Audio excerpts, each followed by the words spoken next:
Desde los confines del tiempo se alza una pregunta que ha atormentado a la humanidad: ¿por qué los justos sufren? La respuesta, en la historia de Job, se encuentra en un lugar más allá de nuestra comprensión, en el crisol de una apuesta cósmica entre el bien y el mal. Satanás, con su lengua de serpiente, se presentó ante Dios, cuestionando la lealtad de Job. Claro que te teme.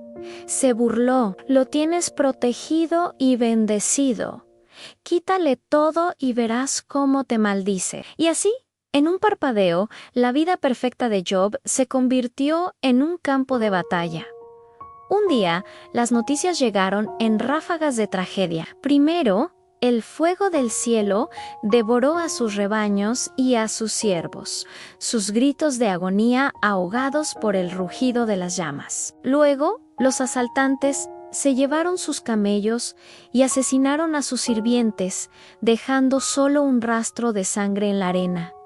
Pero lo peor estaba por venir. El viento del desierto, un susurro mortal, derribó la casa de su hijo primogénito, aplastando a sus 10 hijos bajo los escombros. Imaginen el horror de Job, el vacío que se apoderó de su pecho, la imagen de sus hijos destrozados, cubiertos de polvo y sangre, se grabó en su mente. Era un dolor tan profundo, insupportable, que solo la locura podría haber sido un consuelo. Y sin embargo, en ese abismo de sufrimiento, en lugar de maldecir, se rasgó la ropa, se afeitó la cabeza y con lágrimas que se mezclaban con el polvo, se arrodilló y adoró a Dios. En ese acto, en el corazón de la desgracia, nació su fuerza de voluntad. Satanás había perdido la primera fase de la apuesta,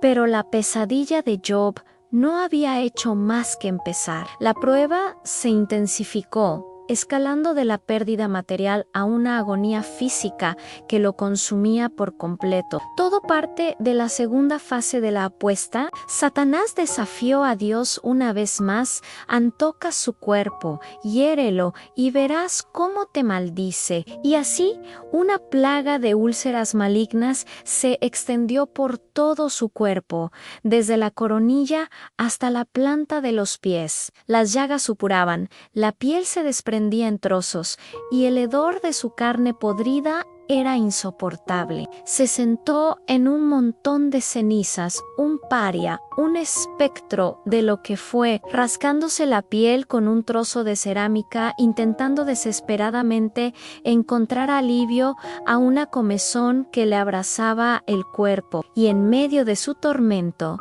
su propia esposa, destrozada por el dolor, lo miró con los ojos llenos de desesperación y le imploró: ¿todavía te aferras a tu integridad? Maldice a Dios y muérete. Sus palabras, aunque crueles, eran un eco del sufrimiento que ambos compartían. Luego llegaron sus amigos Elifaz, Bildad y Zofar, que al verlo no lo reconocieron. Lloraron, se rasgaron la ropa y se sentaron con él en silencio.